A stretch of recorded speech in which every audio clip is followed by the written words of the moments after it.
하나님의 말씀은 열왕기하 20장 19장 3절부터 20장 7절까지 보도록 하겠습니다. 열왕기하 19장 3절에서 20장 7절 35절부터 20장 7절입니다. 죄송합니다.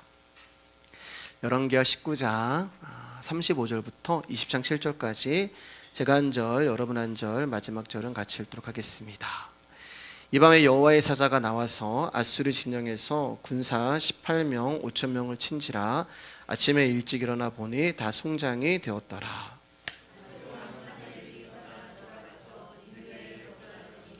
그가 그의 신 니스록의 신전에서 경배할 때 아드람멜렉과 사레셀이 그를 칼로 쳐 죽이고 아라랏 땅으로 그들이 도망하매 그 아들 에셀하돈이 대신하여 왕이 되니라.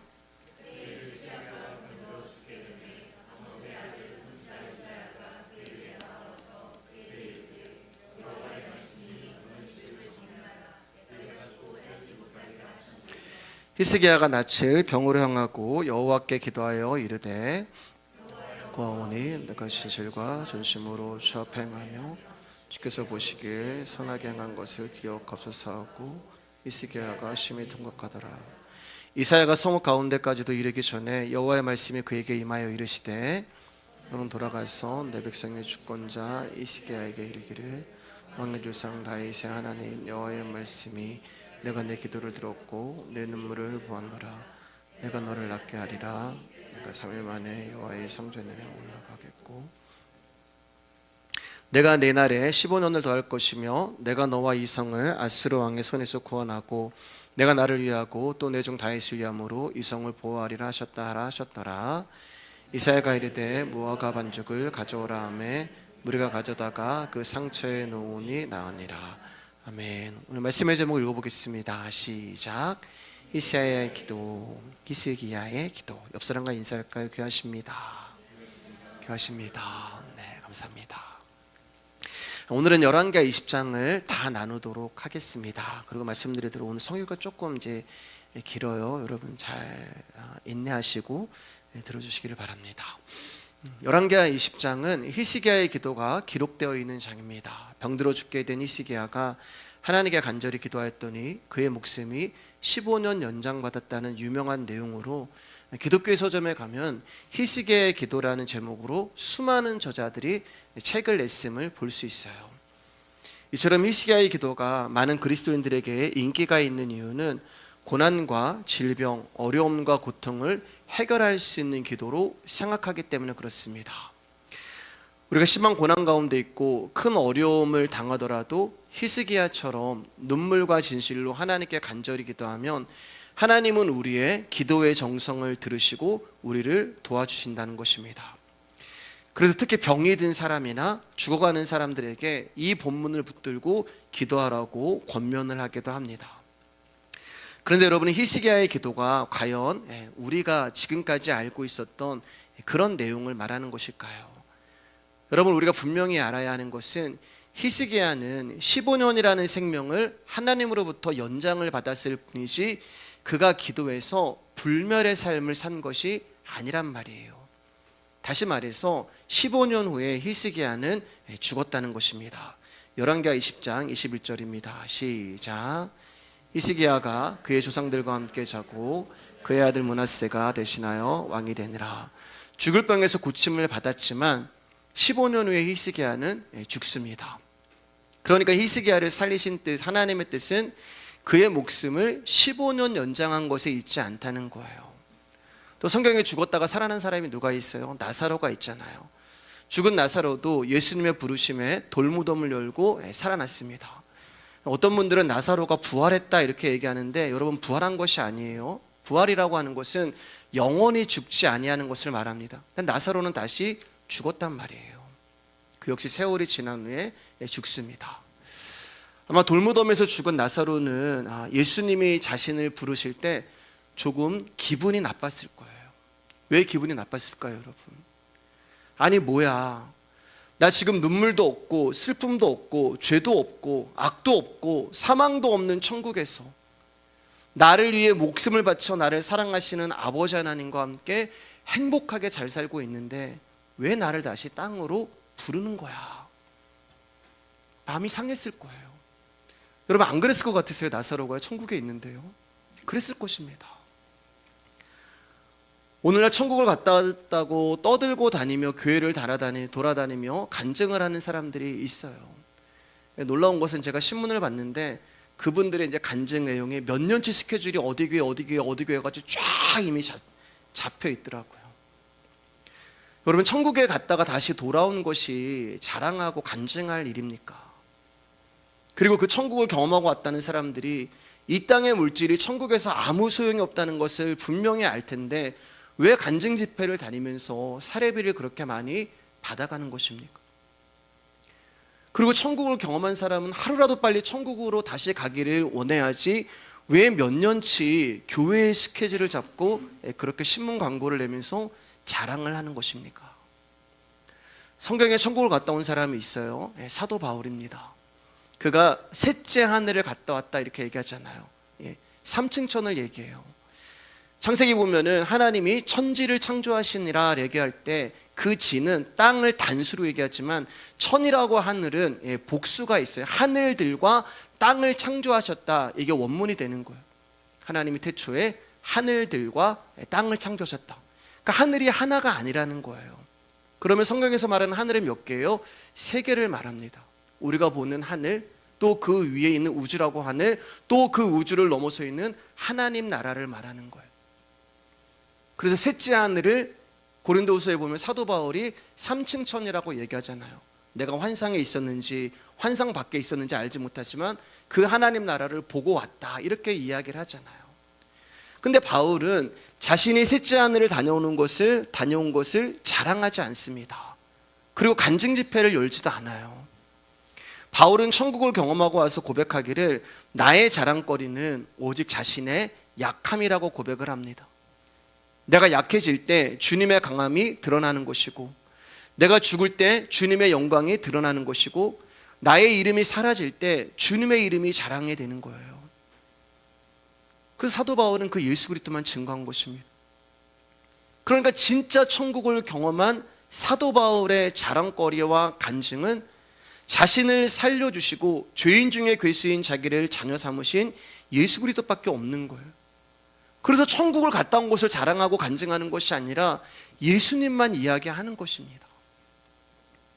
그러니까 성경은 히스기야의 기도를 통하여 하나님 앞에 때를 쓰면 생명도 연장받을 수 있다는 그런 내용을 오늘 말씀하는 것이 아니라 히스기야를 통해서 또 나사로를 통해서 영원히 죽지 아니하고 영생하시는 하나님의 아들 예수님이 누구이신가를 우리에게 알려주시고 들려주시기를 원하시는 거예요. 근데 사람들은 여전히 하나님의 복음에 관심 있는 것이 아니라 히스기야가 기도하여 15년 생명의 연장을 받았다는 것에만 관심을 둡니다. 그리고 자신도 히스기야와 같은 응답 받기를 원해요.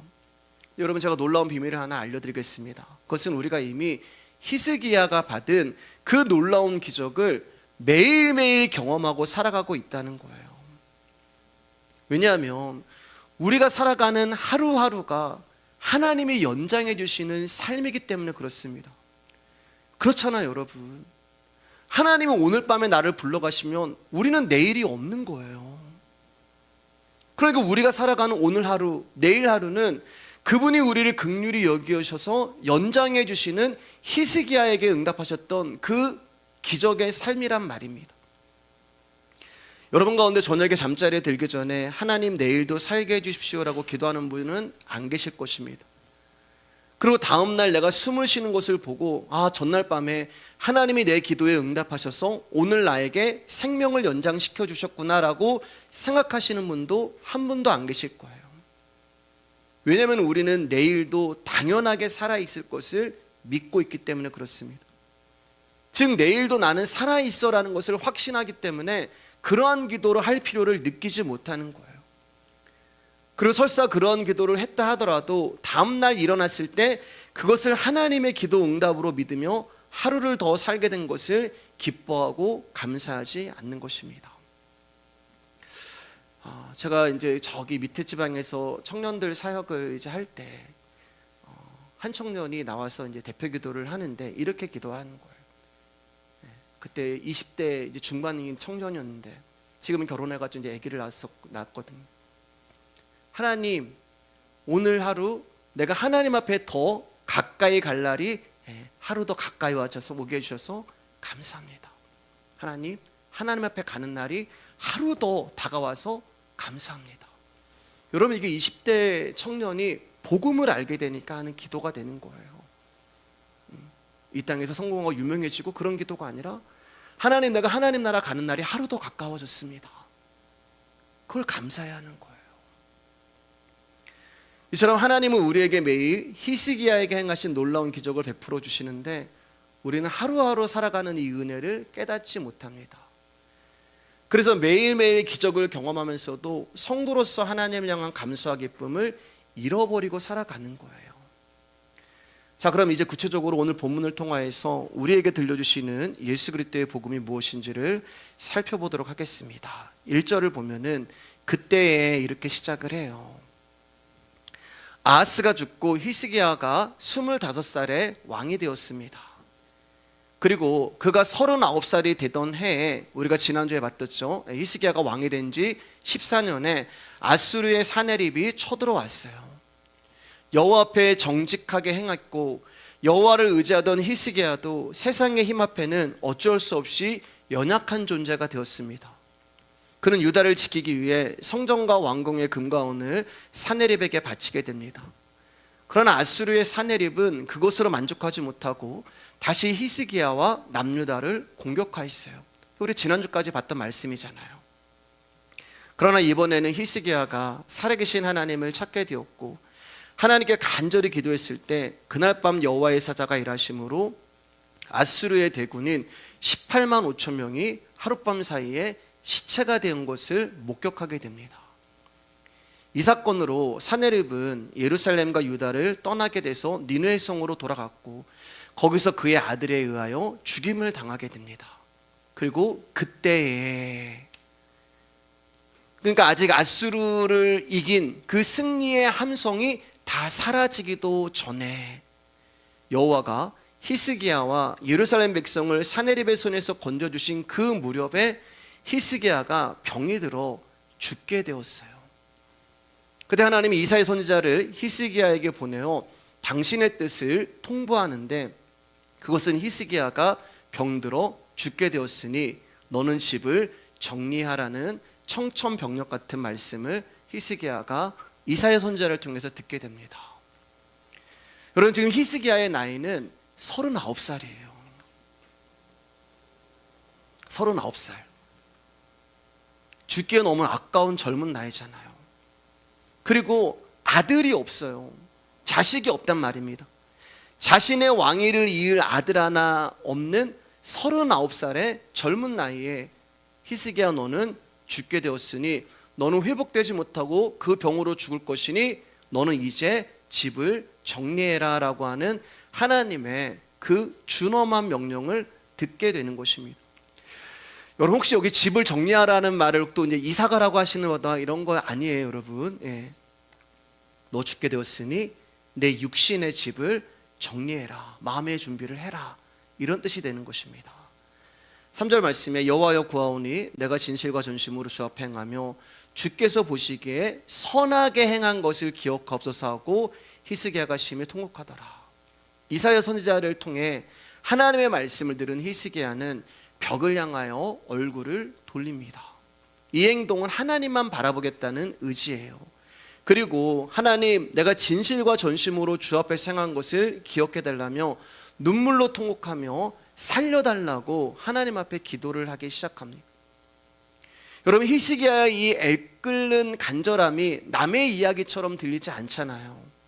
왜냐하면 저와 여러분이 히스기야 같은 상황이 되더라도 우리는 히스기야가 한 기도를 그대로 했을 것이기 때문에 그래요. 저희 어머니가 뇌출혈로 머리를 수술하시고 중환자실에 누워 계시는데, 제가 오살리 기도원에 올라가서 하나님, 우리 어머니 좀 살려주십시오라고 간절히 기도했습니다. 그때가 이제 12월 말이었는데 너무 추웠어요. 여러분, 오살리 기도원 가면 이제 기도방이라고 그 밖에 무릎만 꿇을 수 있는 그 방이 바깥에 쫙 있거든요. 근데 거기 들어가서 10시간을 넘게 하나님 우리 어머니 좀 살려주세요라고 간절히 기도를 했었습니다. 사람은 다 이런 기도가 나와요. 죽게 되면요. 내 가족이 아프고 내가 아프고 내 자녀가 아프고 그러면 하나님 앞에 살려달라는 기도를 할 수밖에 없어요. 다 똑같아요. 다 살고 싶지 죽고 싶지 않은 것입니다. 그래서 우리가 히스기야가 하나님께 기도하는 이 기도가 이해가 되는 거예요. 히스기야가 하는 이 기도의 심정이 이해가 되는 것입니다. 39세의 젊은 왕입니다. 남유다에 이런 왕이 없을 정도로 진실과 전심으로 여호와 앞에서 정직히 행하고 하나님만 의지했던 왕이에요. 여러분, 이런 왕이 장수해야 되는 거 아닙니까? 이런 왕이 건강하고 오래 살아야 하나님께 영광이 되고 더 많은 하나님의 일을 할 수 있는 거 아닙니까? 이 죽을 병에 걸리다니요. 그런데 하나님이 이 왕을 고쳐주시기는커녕 죽음을 준비하라니요. 그럼 아들이나 주시고 좀 데려가시던가 하시지. 후사 하나 주시고 죽이신다고 말씀하시지. 아들도 한 명도 없는 상태에서 히스기야의 죽음이라니 너무 안타깝잖아요. 이건 솔직히 하나님이 너무 하시는 것 같습니다. 그래서 히스기야는 지금 자신의 처한 안타까운 형편과 상황을 볼 때 내가 매달리고 의지할 수 있는 분은 하나님밖에 없음을 알게 되었습니다. 그래서 하나님께 눈물을 흘리며 통곡하며 하나님 나 좀 살려주세요라고 기도를 하고 있는 것입니다. 여러분 3절 말씀을 잘 보시면 히스기야가 지금 하나님 앞에 기도하며 매달릴 때 무엇을 가지고 나오는지를 잘 보셔야 돼요. 하나님 보시기에 제가 하나님을 위하여서 선하게 행한 것을 기억하여 주옵소서라고 기도를 합니다. 즉 자신이 하나님을 위해 한 업적, 행위, 조건을 가지고 나오는 거예요. 여러분 사실 히스기야가 하나님을 위한 행위, 업적, 공로는 우리가 말씀 봐서 알지만 실로 엄청난 것들이 많습니다.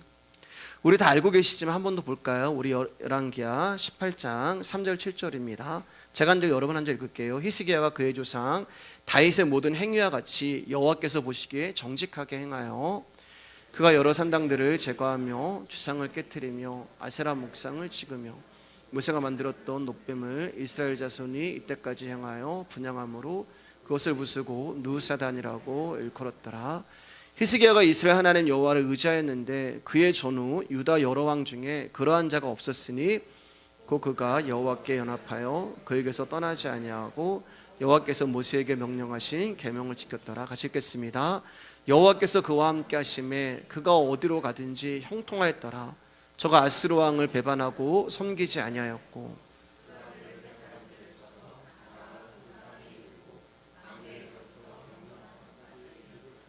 여러분 히스기야가 한 일들은 업적은 공로는 메시아와 견줄 만한 너무나 엄청난 일들을 많이 했어요. 그 역대 어떤 왕도 부수지 못한 산당들을 부쉈고 아세라 목상과 주상을 깨뜨렸으며 백성들이 신성시 여긴 모세의 놋뱀까지 철거를 했습니다. 이렇게 하는 왕이 없어요. 대단한 업적이요 공로라 할 수 있는 거예요. 이것을 알고 있는 히스기야는 자신의 업적과 공로를 가지고 하나님께 당당히 하나님 내가 당신을 위해서 한 이것을 보시고 나를 고쳐주십시오. 하나님 저 좀 살려주세요. 하나님 제가 하나님을 위해서 얼마나 많은 일을 했습니까?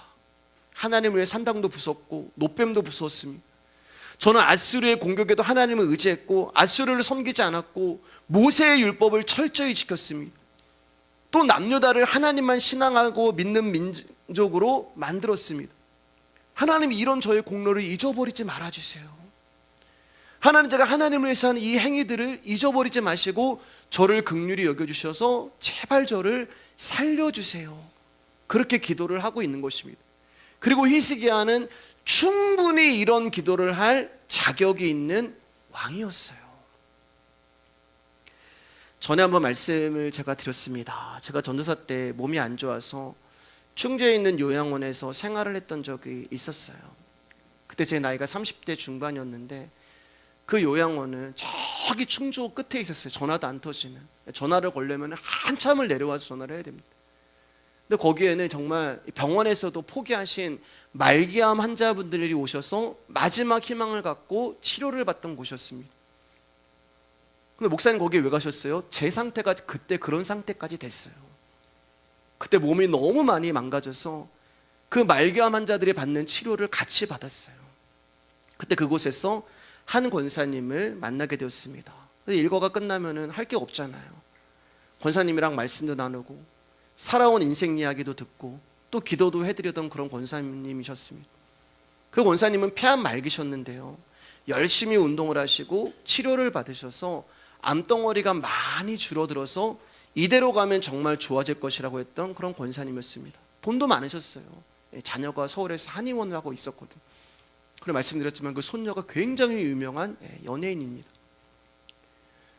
저는 그곳에서 이제 쉬고 또 치료를 받으면서 몸이 많이 회복이 되어 사역지로 다시 복귀를 했고, 권사님은 그곳에 남으셔서 계속 치료를 받으셨습니다. 근데 그해 겨울에 그 권사님으로부터 전화가 왔어요. 내용은 치료를 중단하고 요양원을 나오셨다는 전화였습니다. 몸 상태는 제가 있을 때보다 더 좋아졌고 조금만 더 치료하면 다시 건강해질 수 있다는 그런 상태였어요. 근데 가족들의 만류에도 본인이 치료를 중단하고 나온 곳입니다. 그래서 제가 권사님한테 전화가 오셔서 그렇게 물어봤어요. 권사님 왜 그러셨어요? 라고 물어봤더니 그 권사님이 저에게 평생 잊을 수 없는 말씀을 해주셨어요. 전사님, 제 나이가 80이 넘었습니다. 하나님이 나 보고 싶으셔서 암을 주신 건데 내가 나를 부르시는 그분의 마음을 몰랐다고, 그래서 나를 보고 싶어 하시고 나를 부르시는 아버지 하나님 앞에 가기로 결정을 했다고. 그래서 하나님 나라 가기 전에 미국에 있는 가족들 얼굴 한 번만 보고 오려고 한다고. 전사님 건강하시고 주님의 일 감당하시고 나중에 하나님 나라에서 만나요. 그게 권사님 마지막 통화였습니다. 우리가 생각할 때는 이 권사님이 이 땅에서 암을 완치받고 건강하게 좀 더 사셨으면 하는 마음이 있어요. 그러나 사랑하는 여러분, 하나님은요, 암에게 당신의 딸을 빼앗기지 않게 하시려고, 하나님은 암에게 당신의 딸이 지지 않게 하시려고, 죽음이 그 딸에게 손 하나 대지 못하게 하시려고 그 권사님을 미리 부르시고 데려가신 거예요. 저와 여러분은 언젠가 죽음이라는 문 앞에 서게 됩니다. 그리고 그 문을 열고 들어가면 우리를 보고 싶어 하시는 하나님 아버지가 두 팔을 벌리시고 우리를 맞이하실 거예요. 그러면 죽음이라고 하는 문이 내 앞에 있을 때 성도로서 과연 어떤 기도를 드리는 것이 옳은 기도일까?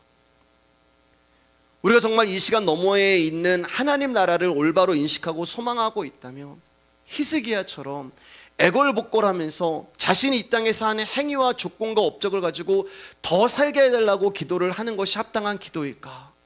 아니면 그 권사님처럼 하나님 나라를 소망하면서 예수 그리스도의 부르심에 감사하며 순종하는 것이 옳은 기도일까? 물론 저도 그 상황이 되면 어떤 마음일지 모릅니다. 장담할 수 없어요. 그러나 적어도 우리가 이 땅에서 예수 그리스도를 알아가고 예수 그리스도를 배워가고 예수 그리스도를 만나게 된다면, 사랑하는 여러분, 죽음 앞에서 비굴하지 말고 죽음 앞에서 그렇게 두려워 떨며 안타까워하지는 말자는 것입니다. 왜냐하면 하나님은 살아계시고 하나님 나라는 존재하며 그 하나님 나라를 주시기 위해 예수 그리스도가 십자가에서 날 위하여 그 생명을 주신 그 은혜를, 그 복음을 저와 여러분들은 수년째 듣고 알고 있고 믿고 있기 때문에 그렇습니다. 여러분 한번 생각해 보세요. 만약 히스기야의 기도가 우리가 죽을 병에 걸렸을 때 하나님 앞에 간절히 기도하면 하나님께서 병을 낫게 해주시고 생명을 연장시켜 주는 것이 하나님의 뜻이고 응답이라면, 여러분 히스기야를 비롯한 이 땅에 있는 모든 성도들은 죽을 병에 걸릴 때마다 기도해서 병에서 고침을 받아야 되고, 그럼 이 땅에는 한 명도 죽지 않고 지금까지 다 살아있어야 하는 거예요. 4절 6절입니다. 시작. 이사야가 성읍 가운데까지도 이르기 전에 여호와의 말씀이 그에게 임하여 이르시되 너는 돌아가서 내 백성의 주권자 히스기야에게 이르기를 왕의 조상 다윗 하나님 여호와의 말씀이 내가 내 기도를 들었고 내 눈물을 보았노라. 내가 너를 낫게 하리니 내가 3일 만에 여호와의 성전에 올라가겠고 내가 내 날에 15년을 더할 것이며 내가 너와 이 성을 아수르 왕의 손에서 구원하고 내가 나를 위하고 또 내 종 다윗을 위함으로 이 성을 보호하리라 하셨더라. 하나님의 말씀을 전한 이사야가 왕궁 안뜰을 지나려는데 여호와가 이사야에게 다시 말씀을 주십니다. 이사야야, 다시 돌아가서 내 백성의 지도자 히스기야에게 이렇게 전해라. 내가 네 기도를 들었고 내 눈물을 보았다. 그리고 내가 네 병을 고쳐줄 것이다. 너는 3일 뒤에 성전에 올라갈 것이다. 내가 내 목숨을 15년 연장시키고 내 이름과 내 종 다윗을 위해 너와 이 성을 아수르 왕의 손에서 지키고 구해줄 것이다. 지금 이사야는 히스기야 당신은 죽습니다. 하나님의 말씀을 전하고 이제 왕궁을 지나서 문 밖으로 나가려고 하는데 히스기야가 벽을 보고 하나님 날 살려주십시오라고 기도했잖아요. 그 기도가 즉각 응답이 된 거예요. 그래서 이사야가 궁을 벗어나기도 전에 다시 하나님의 말씀을 들고 히스기야를 찾아갑니다. 그리고 하나님 응답을 주죠. 그리고 하나님의 말씀대로 병에서 고침을 받고 히스기야는 15년이라는 생명을 연장받게 됩니다.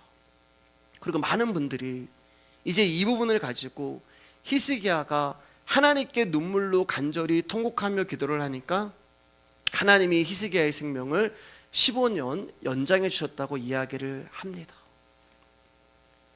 우리가 눈물을 흘리며 통곡하며 간절히 진실하게 정성스럽게 기도할 때 하나님은 우리의 기도를 외면하지 않고 반드시 들어주신다는 거예요. 그런데 여러분, 히스기야가 기도해서 그의 생명이 연장된 것이 아니라는 거예요. 히스기야가 기도할 때 무엇을 가지고 기도를 했어요? 자신이 행한 행위, 업적, 조건을 가지고 눈물을 흘리며 통곡하며 기도했어요. 그러나 하나님은 그의 업적과 공로 그리고 통곡의 기도를 들으시고 히스기야의 기도에 응답을 하신 것이 아니라는 것입니다. 물론 히스기야가 선한 일을 했고 하나님을 향한 기도와 눈물이 있었어요. 그러나 하나님은 그런 것을 보고 히스기야의 병을 고쳐주시고 히스기야의 생명을 15년 연장시켜 주신 것이 아니란 말이에요. 5절을 보면 이사야에게 하나님 말씀하시기를 너의 조상 다윗의 하나님이 너의 눈물과 너의 기도를 봤다. 히스기야의 하나님이라고 말씀하지 않으세요. 다윗의 하나님이라고 말씀하십니다. 그리고 6절에서도 내가 너를 위하고가 아니에요. 나를 위하고 또 내 종 다윗을 위함으로라고 말씀을 하세요. 하나님 스스로를 위하여서 히스기야의 병을 고쳐주시고 생명을 연장시켰다는 거예요. 그리고 다윗을 위하기 때문에. 즉 하나님이 히스기야의 기도에 응답하신 것은 오직 다윗 때문이라는 거예요. 아무리 히스기야가 진실하게 행하고 면벽하여 눈물과 통곡을 쏟아내고 자신의 업적과 조건을 가지고 나와도 하나님은 그것을 보시고 응답하시는 것이 아니라 다윗 때문에 응답을 하셨다는 것입니다. 왜냐하면 하나님이 다윗에게 언약을 하셨기 때문에 그래요. 그리고 하나님은 그 언약을 지키시기 위하여 히스기야의 기도에 응답을 하신 것입니다. 이 부분은 이제 결론에 가서 다루도록 하겠습니다. 자, 7절에서 11절입니다. 제가 한 절 여러분 한 절 읽을게요. 이사야가 이르되 무화과 반죽을 가져오라 하매 무리가 가져다가 그 상처에 놓으니 나으니라. 히스기야가 이사야에게 이르되 여호와께서 나를 낫게 하시고 3일 만에 여호와의 성전에 올라가게 하실 무슨 징표가 있나이까 하니 이사야가 이르되 여호와께서 하신 말씀을 응하게 하신 일에 대하여 여호와께로부터 왕에게 한 징표가 이 말이이다. 해 그림자가 10도를 나갈 것이니까 호 10도를 물러갈 것이니까 하니 히스기야가 대답하되 그림자가 10도를 나아가기는 쉬우니 그리할 것이 아니라 10도가 뒤로 물러갈 것이니이다 아니라. 같이 읽을까요? 선지자 이사야가 여호와께 간구하며 아하스의 시계 위에 나갔던 해 그림자를 10도 뒤로 물러가게 하셨더라. 이사야를 통하여 하나님의 응답을 받은 히스기야 왕은 이사야 선지자에게 자신이 나서 3일 만에 성전에 올라갈 무슨 징표가 있는지를 묻습니다. 하나님 말씀을 주셨잖아요. 너 날 거야. 내가 너에게 15년 생명을 연장해 줄 거야라고 분명히 말씀하셨는데 히스기야는 하나님의 말씀이 아닌 증표를 구하고 있는 것입니다. 왜 그럴까요, 여러분? 자신의 현재의 모습은 여전히 죽을 병에 걸려 누워있는 상태이기 때문에 그래요. 여전히 어렵고 가능성이 없는 상황과 형편이기 때문에 말씀으로만 약속하시는 하나님에 대해서 의심이 들기 시작했던 것입니다. 분명히 하나님은 말씀으로 내가 너의 병을 고쳐주었고 15년 더 살게 해주겠다고 말씀하셨지만 지금 자기의 현실을 보면은 전혀 그럴 가능성이 없는 상태이기 때문에 눈으로 보고 손으로 만질 수 있는 증표를 달라고 하는 것입니다. 그러니까 히스기야는 지금 하나님께 눈에 보이고 손으로 만질 수 있고 몸으로 느낄 수 있는 증거와 증표를 달라고 하는 거예요. 왜 여러분? 보이지도 않는 하나님의 말씀이 믿어지지 않기 때문에 그래요. 여러분, 이 히스기야의 이 모습이 고난과 질병과 고통과 어려움이 우리를 찾아왔을 때 드러나는 믿음 없는 솔직한 우리의 모습이라는 거예요. 하나님의 고난이 우리를 찾아오기 전까지 우리는 믿음이 있는지 없는지 몰라요. 광풍과 풍랑이 우리 가운데 찾아올 때까지는 우리 가운데 믿음이 있는지 우리는 몰라요. 여러분, 히스기야가 믿음으로 기도했잖아요. 하나님을 위해서 이런 일도 하고 이런 일도 했고 이런 일도 했다고 그가 그것을 가지고 나오잖아요. 근데 지금 히스기야가 뭐라고 얘기해요? 하나님의 말씀으로 내가 솔직히 믿지 못하겠습니다. 그러니 증표 보여주세요. 내가 손으로 만지고 눈에 보이고 내가 몸으로 느낄 수 있는 증거를 보여주세요. 그 히스기야는 믿음이 없는 거예요. 그리고 이 히스기야는 저와 여러분이라는 것입니다. 자, 증표를 묻는 히스기야에게 이사야 선지자는 여호와가 표징을 주실 것인데 히스기야에게 선택을 하라고 합니다. 그것은 해 그림자가 해식에 의해서 십도를 앞으로 나아가게 할지 뒤로 물러가게 할지를 선택하라고 이야기해요. 그러자 히스기야가 머리를 쓰죠. 왜냐하면 가만히 있으면은 해시계는 앞으로 가거든요. 그림자는 앞으로 가거든요. 뒤로 가는 건 어렵거든요. 그러니까 어려운 것을 선택합니다. 히스기야는 여전히 하나님의 하실 일에 대하여 의구심을 품고 있는 거예요. 자, 이사야 선지자가 하나님 앞에 기도를 하니까 아하스의 해시계 위에 나갔던 해 그림자가 10도 뒤로 물러가는 엄청난 일이 일어납니다. 해시계가 10도 뒤로 물러갔다는 것은 시간이 뒤로 후퇴했다는 말이에요. 지구의 자전이 멈추고 거꾸로 돌아갔다는 것입니다. 여러분, 참고로 여기 해시계는 누가 만들었냐면 히스기야의 아버지 아하스가 만들었어요. 우리 아하스 왕에 대해서 말씀을 나눌 때 아하스는 하나님을 의지하는 왕이 아니에요. 아하스는 항상 세상의 힘과 지식을 의지했던 왕입니다.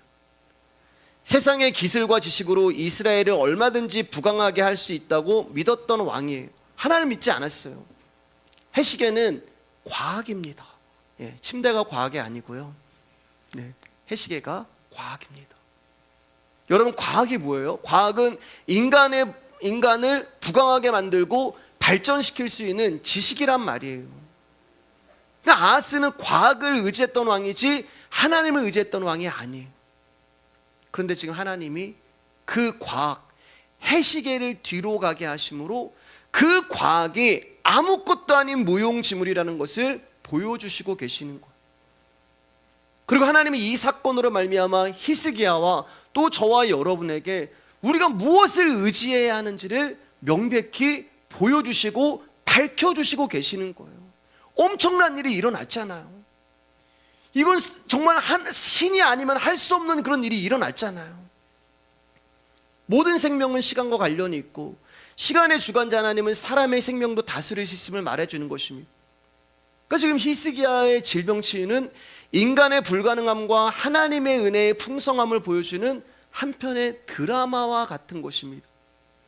자, 이렇게 히스기야는 하늘의 해와 달과 별들과 지구조차도 도구로 사용하셔서 일하시는 위대하신 하나님을 경험하게 됩니다. 그리고 히스기야는 이 하나님으로부터 15년이라는 생명을 연장받게 되는 놀라운 은혜를 받게 돼요. 자, 그러면 여러분, 그럼 이제 히스기야가 어떻게 살아야 할까요? 여러분이 히스기야라면 어떻게 하시겠어요? 하나님의 도우심으로 죽을 병이 치유가 되었습니다. 하나님의 도우심으로 15년이라는 생명의 연장이 되었어요. 이거는 사람이 어떻게 할 수 없는 해시계가 뒤로 가는 엄청난 일을 경험했어요. 망했던 내 사업이 다시는 회복되지 않을 거야. 그랬던 내 사업이 일어나 버리고, 나는 내일이 없는 인생이었는데 하나님이 나에게 은혜를 주셔서 내 앞에 보이지 않았던 인생의 빛을 비춰주시고, 이런 은혜를 주신 하나님 앞에 여러분 어떻게 사시겠냐고요. 성경은 하나님과 나의 이야기잖아요. 당연히 죄 안 짓고, 당연히 남은 인생 내 생명을 다해 하나님만을 위해 헌신하고 충성하고 주만 증거하고 따르는 그 인생이 히스기야가 하나님으로부터 받을 은혜에 대한 보답이잖아요. 그리고 적어도 이 밤에 이 자리에 나오신 분들은 다 이 고백을 하신 분들이 나오신 거란 말이에요. 주님의 은혜를 알게 되었을 때, 그분의 엄청난 사랑이 나를 찾아왔을 때, 여러분, 우리가 정말 다 두 손 다 높이 들고 눈물을 흘리면서 하나님, 내 인생을 주님께 드리겠습니다. 저는 제 목숨을 드리겠습니다. 젊을 때 드리겠다고 고백했거든요. 하나님, 젊을 때 제 목숨을 드리겠습니다. 여러분 잊지 않으셨을 거예요. 여러분들이 그 하나님의 은혜를 받고 했던 다짐, 고백, 서원들 다 기억하고 계실 거예요. 자, 그럼 그렇게 살고 계세요? 지금 그렇게 살고 계시냐고요. 하루하루가 나의 삶이 아니라 하나님이 연장해 준 삶이라는 것을 잊지 않으면서 나의 육신을 위해서가 아니라 주님만을 위해서 지금 살고 계시냐고요. 그렇게 고백하셨잖아요. 그분께 내 남은 인생과 생명을 드리며 헌신하는 삶을 살고자 온 힘을 다하고 계시냐고요. 정답은 아니라는 것입니다. 왜냐하면 사람은 다짐대로 살아갈 수 있는 존재가 아니기 때문에 그래요. 그게 히스기야하고 그게 저와 여러분입니다.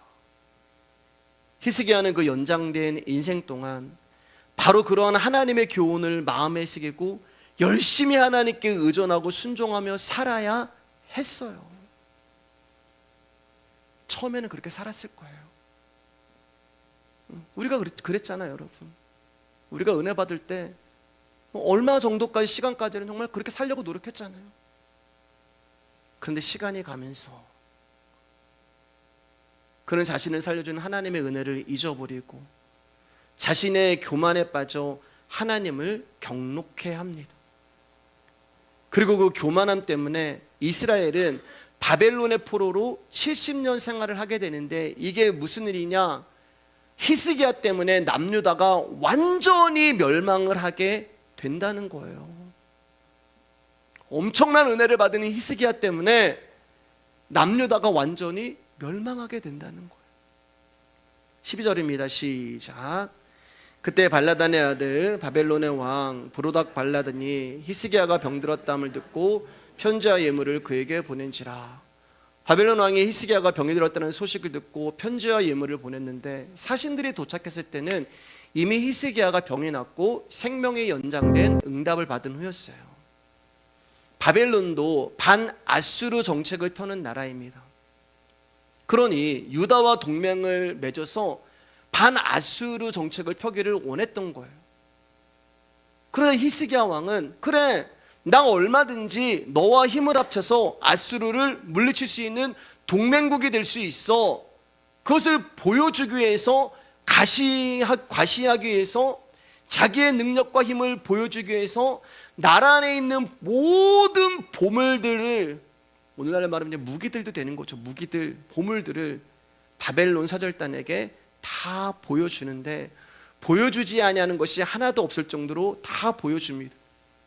그리고 바벨론 사절단은 이 모든 이 나라의 군대가 어디 있고 무기가 어디 있고 보물이 어디 있고 어디가 요새고 이 모든 것들을 다 알아가서 남유다를 침략해서 남유다를 완전히 멸망시킨단 말이에요.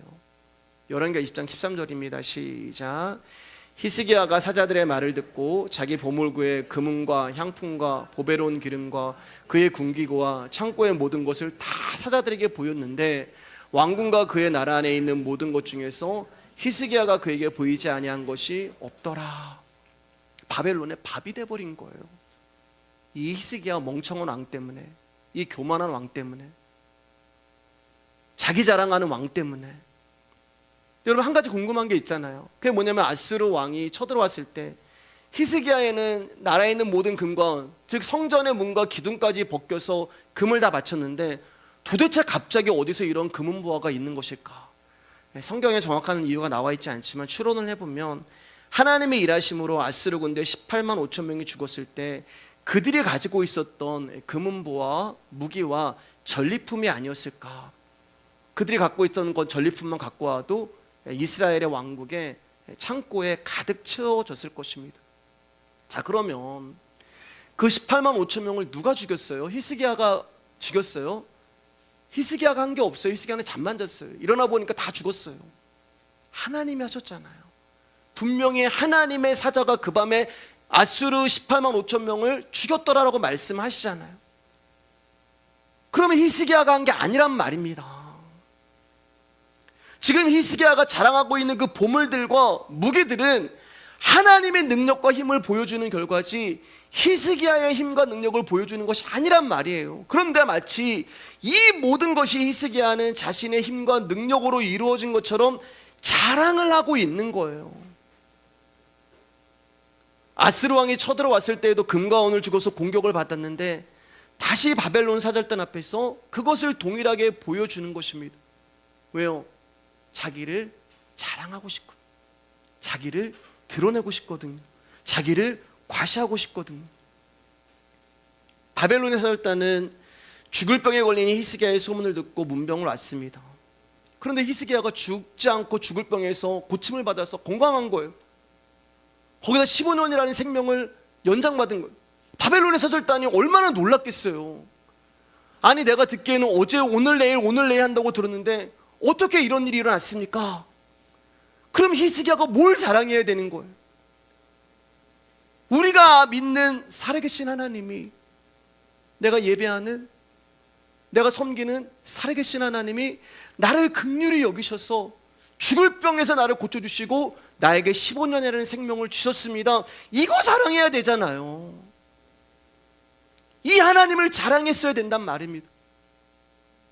그런데 히스기야는 하나님을 자랑한 것이 아니라 왕궁의 보물창고와 금은보화, 무기고, 군인들, 하나님을 자랑한 것이 아니라 자신을 자랑하기 시작한 거예요. 하나님을 또 잊어버린 것입니다. 하나님을 잊어버리면 누가 나온다 그랬어요? 자기가 나온다고 말씀드렸잖아요. 여러분, 이게 히스기야하고 이게 인간이고 이게 저와 여러분이에요. 하나님이 아무리 인간을 살려주고 그 생명을 연장시켜 주신다 하여도 결국 우리는, 저와 여러분은 자신을 자랑하는 삶으로 돌아갈 수밖에 없다는 거예요. 성경은 하나님과 나의 이야기니까요. 그렇기 때문에 우리의 다짐, 우리의 결단, 우리의 의지, 우리의 확신, 우리의 각오는 아무 소용이 없는 것입니다. 왜냐하면 우리는 아무리 하나님을 위해서 살아야지 다짐하고 결단해도 우리는 죄 짓는 상황이 오면 또 죄 앞에 넘어지는 존재고, 내가 조금만 높아지는 자리에 가면은 하나님 잊어버리는 자들이고, 죽을 병에서 고침을 받아 생명의 연장이 된다 하더라도 남은 인생을 하나님을 위해 헌신하는 삶을 살아갈 수 없는 자들이고, 아무리 내가 말씀을 듣고 그래 내가 말씀대로 살아봐야지라고 각오하고 다짐한다고 해도 그렇게 되는 자들이 아니라는 거예요. 그러므로 우리가 깊이 생각해야 하는 것은 단지 오래 사는 것이 아니라 당장 오늘 밤에 내일 내가 죽는다 하더라도 오늘을 어떻게, 무엇을, 누구를 위해 살아야 하는가를 알아야 하는 거예요. 사랑하는 여러분, 이거 놓치게 되면 성도로서 우리의 삶은 하나님을 알지 못하는 사람들의 삶과 전혀 다를 바가 없기 때문에 그렇습니다. 16절 18절입니다. 시작. 이사야가 히스기야에게 이르되 여호와의 말씀을 들으소서. 여호와의 말씀이 날이 이르리니 왕궁의 모든 것과 왕의 조상들이 오늘까지 쌓아둔 것이 바벨론으로 옮긴 바 되고 하나도 남지 아니할 것이요 또 왕의 몸에서 날 아들 중에서 사로잡혀 바벨론 왕궁에 환관이 되리라 하셨나이다 하니, 화장실 갈 때랑 화장실에서 나올 때랑 마음이 다른 것처럼 하나님이 히스기야에게 너는 집을 정리해라, 너 이제 죽는다라고 할 때 그렇게 울고 기도하며 15년 생명을 연장받았지만 살아나서는 자기의 힘과 능력을 자랑하는 히스기야에게 이제 하나님의 은혜는 떠나가게 되어버립니다. 하나님의 은혜는 사라지게 되어버렸어요. 그리고 히스기야에게 이사야 선지자가 이제 두 가지를 이야기를 합니다. 하나는 그렇게 네가 자랑했던 너의 조상부터 쌓아온 왕궁의 모든 것들, 즉 네가 지금 자랑하고 있는 왕궁의 모든 보물들, 심지어 성전의 모든 제사에 드려지는 금과 은의 그릇들까지 싹 다 바벨론으로 옮긴 바 되어 하나도 남지 않게 될 것이고, 또 하나는 너의 몸에서 나올 아들 중에서 바벨론에 사로잡혀 환관 내시가 될 거라는 말씀입니다. 이게 뭐예요 여러분? 두 가지가 남유다는 망한다는 얘기예요. 히스기야의 한 번의 실수로, 히스기야의 교만으로 남유다는 이제 역사에서 사라지게 되는 것입니다. 자, 그럼 이러한 말씀을 이사야 선지자로부터 들었을 때 히스기야가 어떻게 써야 돼요? 두려워 떨며 하나님 한 번만 더 기회를 주십시오. 하나님 저를 긍휼히 여겨 주십시오. 회개하고 그분의 존엄하신 이름 앞에 엎드려야 하는 것이 마땅한데, 히스기야가 이렇게 이야기를 해요. 19절 이사야 39장 8절 보겠습니다. 시작. 히스기야가 이사야에게 이르되 당신이 전한 바 여호와의 말씀이 선하니이다 하고 또 이르되 만일 내가 사는 날에 태평과 진실이 있을진데 어찌 선하지 아니하리요 하니라. 히스기야가 이사야에게 이르되 당신이 이른 바 여호와의 말씀이 좋소이다. 이사야 39장 8절이요. 여호와의 말씀이 좋소이다. 내 생전에는 평안과 견고함이 있으리로다. 자신의 실수로, 자신의 교만으로 남유다가 바벨론에게 망하게 되는 엄청난 하나님의 징계를 받게 된 거예요. 그런데 히스기야가 하나님 앞에 회개하고 긍휼을 구하는 것이 아니라 뭐라고 얘기해요? 내 때에는, 내가 살아있을 때는 이런 징계가 이루어지지 않고 내 후손에서 이런 징계가 일어난다고요? 안도하고 있는 거예요. 이사야 선지자님, 그러니까 내가 사는 날 동안에는 태평과 진실이 있고 내 후손들 가운데 이 일이 일어난다는 말이죠. 하나님 말씀이 너무 좋습니다. 이게 히스기야하고 이게 저와 여러분이라는 거예요. 하나님은 히스기야를 통해서 저와 여러분에게 사람이 어떤 존재인가를 지금 계속 말씀하고 계시는 거예요. 하나님께 죽는다는 경고를 받았을 때 낯을 벽으로 향하고 자신의 업적을 보시고 자신을 간절히 살려달라며 통곡하며 기도했던 히스기야예요. 근데 이제는 하나님의 징계가 자기 때에 오는 것이 아니라 자기 후손 때에 온다고 하니까 하나님 말씀이 너무 좋습니다라고 하는 거. 나만 안 망하면 돼. 나만 안 죽으면 돼.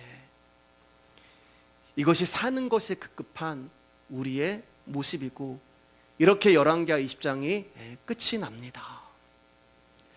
자, 근데 여러분 한 가지 이상하고 이해가 되는 거 있지 않으세요? 왜 하나님은 히스기야의 기도에 응답을 하시고 그의 생명을 15년 연장시켜 주신 것일까? 우리가 지금 봤지만 그가 생명을 연장받았다고 해서 하나님을 위해서 사는 것도 아니고 하나님만을 자랑하는 것도 아니고 결국 자신의 힘과 능력만을 자랑하고 높이는 히스기야를 왜 굳이 살려주신 것일까? 하나님 모르시고 이렇게 하신 걸까요? 야 미안하다 야 나 네가 그럴 줄 몰랐다 야. 아니요, 하나님 다 알고 계십니다. 전지전능한 하나님은 분명히 히스기야가 이런 모습을 보일 것을 알고 계셨어요. 그럼 왜 알고 계셨으면서도 그의 생명을 연장시켜 주신 것일까요? 먼저 여기에 대한 답을 보기 전에 이런 질문 한번 해볼게요. 여러분, 하나님이 정말 히스기야를 죽이려고 했을까요? 여러분, 하나님이 정말 히스기야를 죽이려고 죽을 병을 그에게 주신 걸까요? 죽을 병에 걸렸잖아요, 히스기야가요. 결론부터 말씀드리면 하나님은 히스기야를 죽이실 생각이 없으셨어요. 왜냐하면 예수님은 다윗의 후손으로 이 땅에 오셔야 했기 때문입니다. 예수님이 다윗의 후손으로 이 땅에 오셔야 돼요. 이것이 하나님이 다윗에게 한 다윗 언약입니다. 근데 히스기야가 죽을 병에 걸렸을 때 아들이 없단 말이에요. 아들이 없어요. 그러면 히스기야가 죽어버리면 어떻게 되는 거예요? 성경은 11개 20장에서 끝이 나는 거예요. 예수님 못 오세요. 그러니까 하나님은 히스기야를 죽이실 생각이 없었어요. 그래서 하나님이 내가 다윗 때문에 다윗을 위하여 너의 병을 고쳐주겠다, 다윗 때문에 다윗을 위하여 너의 기도를 들어주겠다고 하시는 것입니다. 왜요? 그래야지만 예수님이 오시기 때문에 그래요. 유다 지파를 통해서.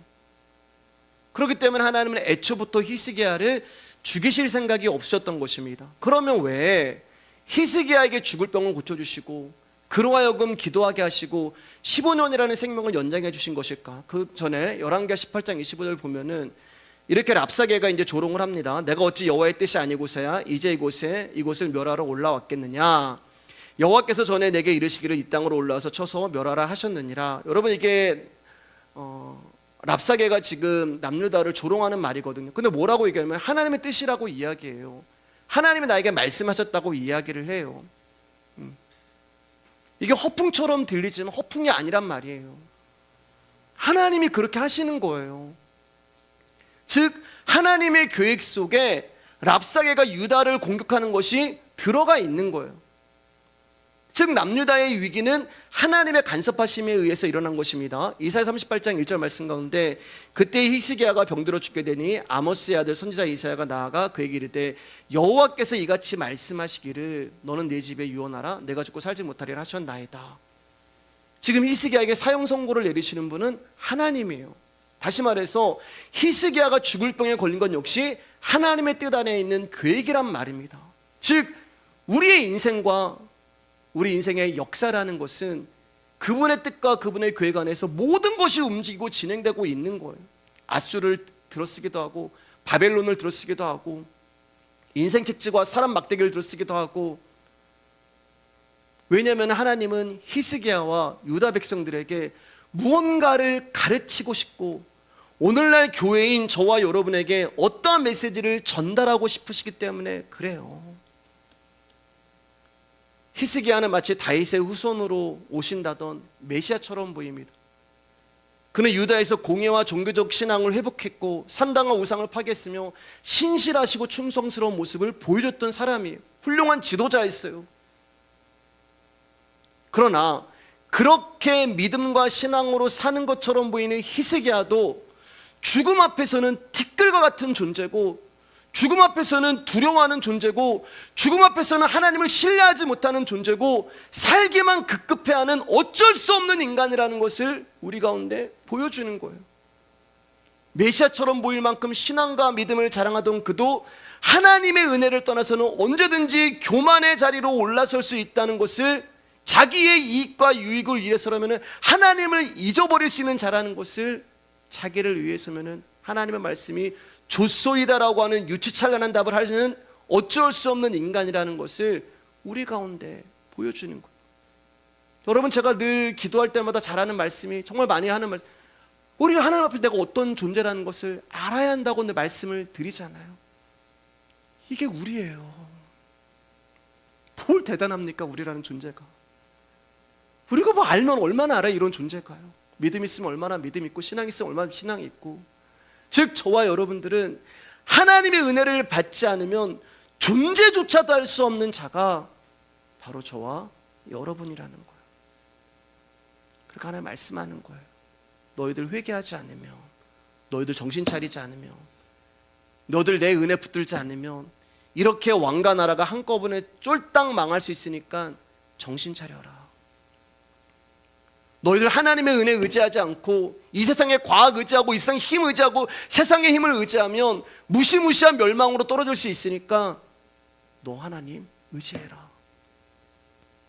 그 말씀 우리 가운데 알려주시는 거예요. 여러분 열심히 기도해서 생명 연장받은 히스기야가 부러우십니까?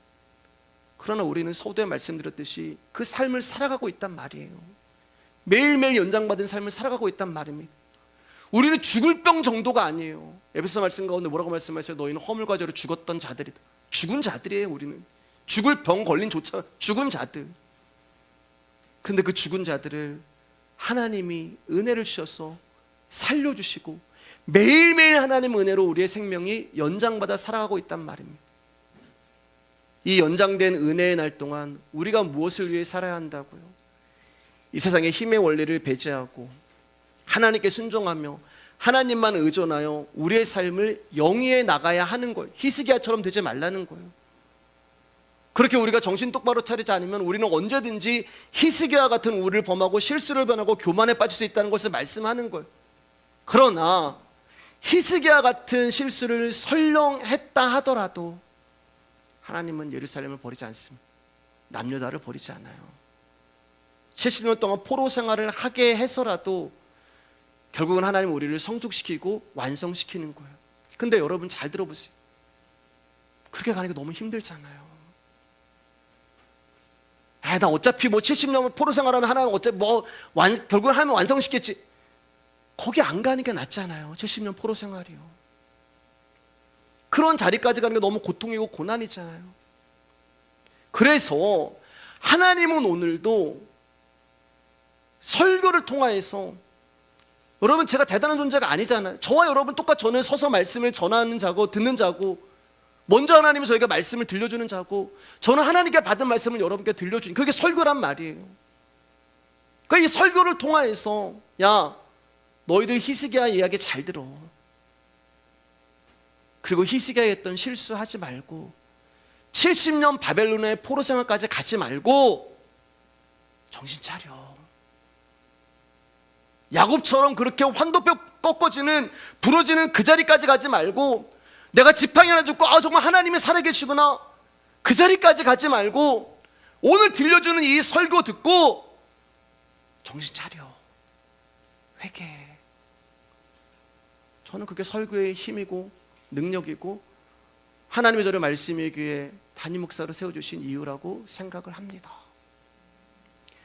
예수님을 안다는 것은 내일이 없는 자처럼 사는 거예요. 오늘이 마지막 날인데 무슨 내일이 있어요. 그래서 저와 여러분들은 하루살이의 인생입니다. 하루살이로 살지 못하니까 내일이 걱정되고 근심이 되고 염려가 되는 거예요. 오늘이 마지막 날이라고 생각해 보세요. 오늘이 지나면 나에게 심판이 있다고 생각을 해보세요. 그럼 지금 내가 무엇을 해야 할지 답이 딱 나오잖아요. 여러분 내일 심판이야, 내일 마지막이야. 그럼 오늘 내가 무엇을 해야 할지 생각이 나오잖아요. 말씀이 안 들리는데, 내 가족이 지금 예수 앞에 나오지 않는데 여러분 여전히 이 세상의 재물과 명예의 목숨을 거시겠어요? 여전히 내 안에 예수님이 아닌 다른 것으로 나의 욕망과 욕심으로 채워지기를 구하시겠어요? 여러분 우리에겐 내일이 없는 하루생일의 인생입니다. 말씀 마치겠습니다. 아마 여러분들은 자기 인생을 80세 90세까지 생각하고 있을지도 모릅니다. 지금의 건강이라면 그때까지 살 수 있을 것이라고 생각할지도 몰라요. 그런 생각이라면은 오늘의 생명을 연장시켜 주신 하나님의 은혜가 와닿지 않아요. 왜냐하면 당연한 것으로 여기기 때문에 그래요. 근데 누가 알아요? 제가 80살까지 살지 여러분이 90살까지 살지 누가 알아요? 오늘 하나님 나를 부르실지 내일 나를 부르실지 알 수 없는 것이 우리의 인생이잖아요. 내가 죽어야지만 하나님 나 여기까지 살아고 생존 기간을 주신 거구나라는 것을 아는 것입니다. 그렇기 때문에 여러분 우리의 생존은 당연한 것이 아니에요. 건강이 나의 생존을 보장하는 것도 아닙니다. 내가 아무리 건강해도 찾아오는 것이 질병이고, 내가 아무리 피하려고 하고 안 만나려고 해도 사건 사고가 나를 찾아오는 것이고, 우리가 어떻게 죽을지 알 수 없는 것이 우리의 인생이에요. 우리 누구 붙들어야겠어요? 죽음의 영원한 하나님과 영원한 심판이 있는데 무엇을 붙들어야겠어요? 그리고 죽어 마땅한 우리를 생존하게 하신 하나님의 뜻을 히스기야의 생명을 연장하신 하나님의 일에서 읽을 수가 있어야 하는 것입니다. 살아봐야 자기 자랑밖에 나아가지 않는 악함을 깨닫고 진심으로 죽어 마땅한 나를 살게 하신 하나님 은혜에 감사하며 내 때에 일어나지 않고 후대에 일어나게 하신 하나님은 선하십니다가 아니라 하나님이 하시는 모든 일은 선하십니다라는 고백하는 성도로 바뀌어야 되지 않겠습니까? 사람은 생존이 중요한 것이 아니고 자신을 자랑할 수 있을 정도로 성공한 생존이라고 해도 결국 인간은 죽어요. 여러분 이것을 생각한다면 나를 자랑할 수 있는 수많은 것들도 그저 지나가는 바람 같은 것이고 피었다가 지는 꽃 같은 것임을 알게 될 것입니다. 그래서 여러분 우리 훈련하자고요. 내려놓는 훈련이요. 내가 무언가를 하겠다는 마음도 계획도 심지어 선한 일이라는 것도 사람이 하는 모든 것은 다 포기되고 내려놓아야 하는 그 훈련을 해야 하는 것입니다. 그리고 그분이 하실 일을 기다리고 보이지 않지만 또 알 수 없지만 끝까지 우리를 사랑하시는 예수 그리스도의 은혜를 구하며 하루하루 일용할 양식을 주시는 그분의 인도하심만 구하고 하루 은혜 주시면 그 은혜 하루 먹고 살고 내일도 나를 살게 해주시네, 오늘도 하나님 나를 살게 해주셨네, 그러면 그날 주시는 그 은혜 하루 일용할 양식만 먹고 살고, 그러면 그분의 은혜가 나라는 그릇 안에 담겨서 그분의 계획과 목적이 이루어지는 그 자리까지 저와 여러분들을 끌고 가실 것입니다. 오늘 여기까지 하겠습니다.